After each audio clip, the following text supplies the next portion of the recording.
Hey guys, what's up? Welcome back to Creative Camera YouTube channel. I am your host SoHeB Hasan and professional photographer or admin Creative Camera Production House. Viewers, আজকে আপনাদের সাথে এমন একটি বিষয় নিয়ে আলোচনা করব। আমাদের মাঝে এমন অনেকেই আছেন জেনে কিংবা না জেনে কিছু কাজ করি, আর এই কাজ করার মাধ্যমে এত শখের জিনিস কিংবা এত টাকা দিয়ে যে ক্যামেরাটা কিনেছিস তার লাইফ টাইম কিন্তু খুব দ্রুত শেষ হয়ে যেতে পারে।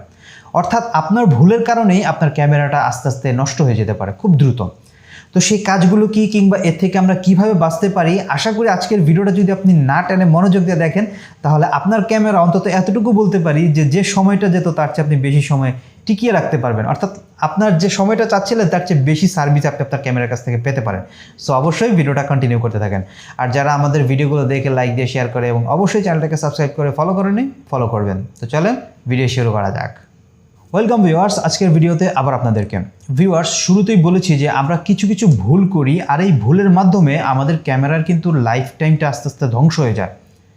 তো প্রথমে আমরা যখন ক্যামেরা দিয়ে শ্যুট করি সেটা বিভিন্ন লোকেশনে গিয়ে কিন্তু আমাদের শ্যুট করতে হয়।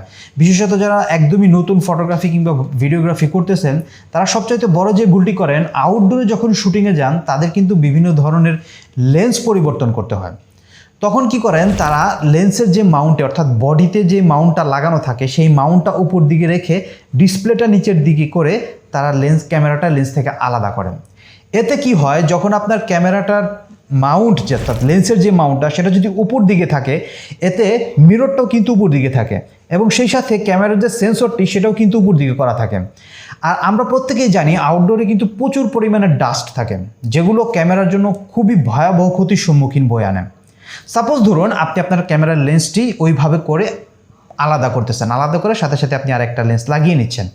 তো ওতে কি হয়, আউটডোরের যে ডাস্টগুলো থাকে মানে দেখার মতো কিংবা চোখে দেখা যায় না এরকম ডাস্টগুলো আপনার যে ক্যামেরার যে মিররটি আছে সেই মিররের মধ্যে পড়ে, এমনকি সেন্সরের মধ্যে পড়ে। আস্তে আস্তে কি হয়, এই ডাস্টগুলো আপনার যে মিরর কিংবা যে সেন্সরটি, এই সেন্সরের যে কার্যক্ষমতাটা সেটা কিন্তু ধীরে ধীরে কমিয়ে দেয়। একসময় দেখবেন যে আপনার ক্যামেরার এই মিরর দিয়ে যখন ছবি তুলবেন আপনি ছবিগুলো ঝাপসা দেখছেন, আপনার ছবিগুলো ঝাপসা আসতেছে। আর সবচাইতে সেন্সিটিভ যে জিনিস ক্যামেরার যেই সেন্সর সেটাও কিন্তু ধীরে ধীরে নষ্ট হয়ে যায়। তো এক্ষেত্রে কীভাবে আপনারা বাঁচতে পারেন?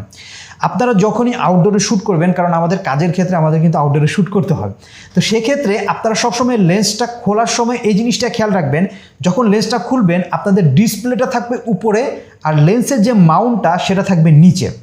অর্থাৎ আপনারা ক্যামেরা উপর করে লেন্সটা খুলবেন। এতে কি হবে, যখন ক্যামেরাটা উপর করা থাকবে ডাস্ট কিন্তু সহজে ঢুকতে পারবে না, কিন্তু আপনি যদি উপর করে রাখেন অর্থাৎ আপনার যে লেন্সের মাউন্টটা সেটা যদি উপর দিকে রাখেন তাহলে কিন্তু ডাস্টটা খুব সহজে ঢুকে যাবে। তো এই জিনিসটা আপনারা অবশ্যই খেয়াল করে লেন্স মাউন্ট আলাদা করবেন। কারণ ওই যে বললাম যে ডাস্টটা যদি আপনি ক্যামেরাটা উপর করে রাখার ফলে ডাস্টটা কিন্তু ভিতরে ঢুকতে পারে না। এই কাজটা অবশ্যই আপনারা করবেন। আরেকটা যে জিনিস সেটা হচ্ছে যে ম্যাক্সিমাম সময় আমি দেখেছি অনেক ফটোগ্রাফার যারা নতুন ফটোগ্রাফি শুরু করেছেন তারা কি করেন, বিভিন্ন ধরনের যে প্রোটেক্টর সেই প্রোটেক্টরগুলো ব্যবহার করেন না। যেমন আপনার ডিসপ্লে প্রোটেক্টর, তারপর আপনার লেন্স যে মাউন্ট যে প্রোটেক্টর কিংবা লেন্স প্রোটেক্টর কিংবা আপনার যেই হুডগুলো এগুলো ব্যবহার করেন না। এমন অনেকে দেখা গেছেন যে ক্যামেরার সাথে বিভিন্ন যে স্ট্র্যাপ দেওয়া হয় এই স্ট্র্যাপগুলোও ব্যবহার করেন না। এগুলো কিন্তু দেয়া হয় মূলত ক্যামেরার সেন্সিটিভিটি কিংবা ক্যামেরা যাতে সুরক্ষিত থাকে এর জন্যই কিন্তু দেওয়া হয়।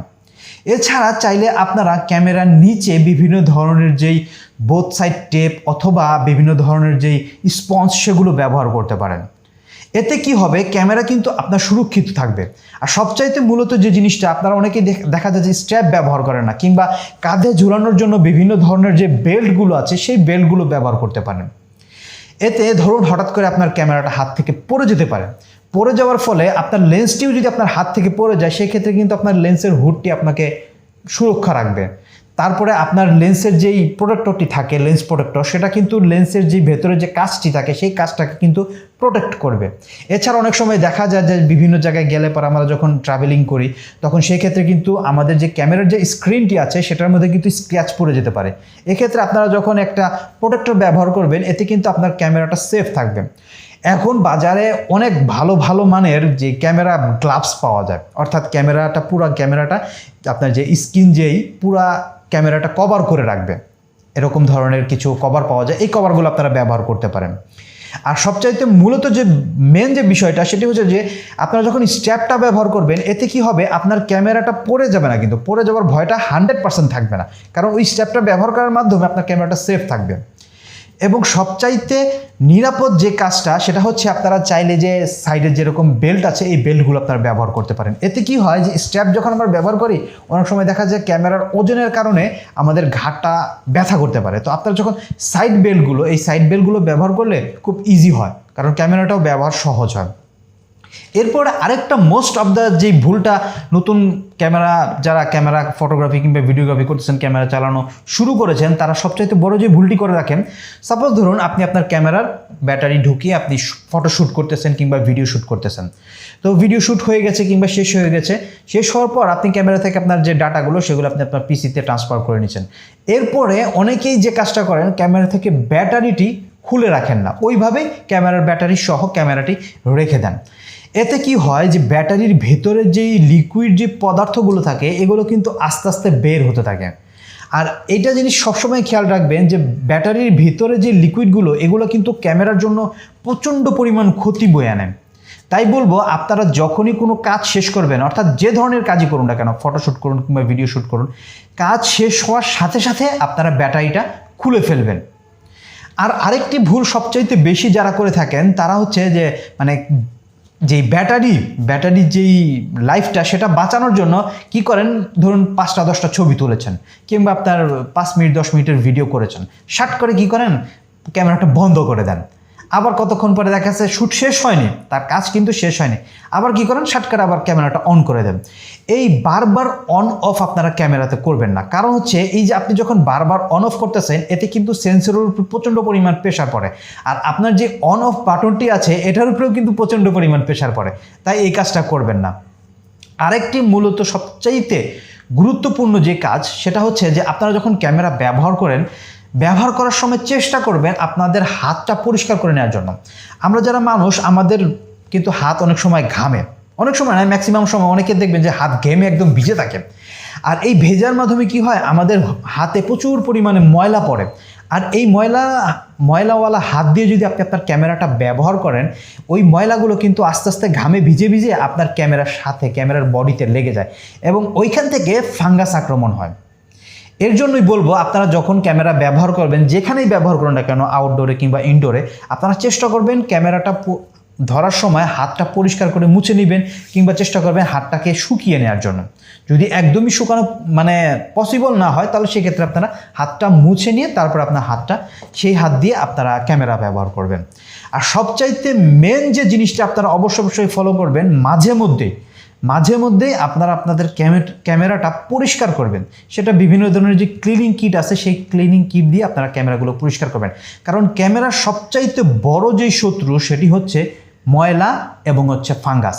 এই দুইটার হাত থেকে যদি আপনি আপনার ক্যামেরাটাকে রক্ষা করতে পারেন, আপনি কল্পনা করতে পারবেন না যে আপনি আপনার ক্যামেরার কাছ থেকে কতটা পরিমাণ কিংবা কত সময় পর্যন্ত আপনি আপনার ক্যামেরার কাছ থেকে সার্ভিস নিতে পারবেন। আরেকটি জিনিস যেটি হচ্ছে সবচাইতে গুরুত্বপূর্ণ, যে আপনারা ক্যামেরা ব্যবহার করার পরে চেষ্টা করবেন পরিষ্কার করে তারপরে এমন কোনো জায়গায় রাখতে যেটা সেই জায়গাটা যেন শুকনা থাকে, অর্থাৎ একটু গরম আবহাওয়া থাকে, এরকম জায়গায় রাখতে পারেন। এখন অনেকেই বলতে পারেন যে ভাই সেক্ষেত্রে কি তাহলে আমরা যেই ডাই বক্সগুলো আছে সেগুলো ব্যবহার করতে পারবো কিনা? হ্যাঁ, এগুলো ব্যবহার করলে আপনার ক্যামেরার জন্য বেস্ট। তবে অনেকের ক্যামেরা থাকে একটা, লেন্স একটা, এখন তার জন্য তো আপনার এত দামি ড্রাই বক্স কেনার কোনো সামর্থ্য নাই কিংবা কেনার প্রয়োজন নাই। তারা কি করতে পারে, তারা যে সিলিকন যেই ইয়াগুলো পাওয়া যায় ক্যামেরার জন্য, সিলিকা যে জেলগুলো, এগুলো ব্যবহার করতে পারেন। আপনি ক্যামেরাটা যে জায়গায় রাখলেন সে জায়গায় সিলিকা জেল দিয়ে আপনি আপনার ক্যামেরাটা প্রোটেক্টর করে রাখতে পারেন। এতে কি হবে, আপনার ক্যামেরার মধ্যে ফাঙ্গাস কিংবা ধুলাবালির আক্রমণটা হবে না।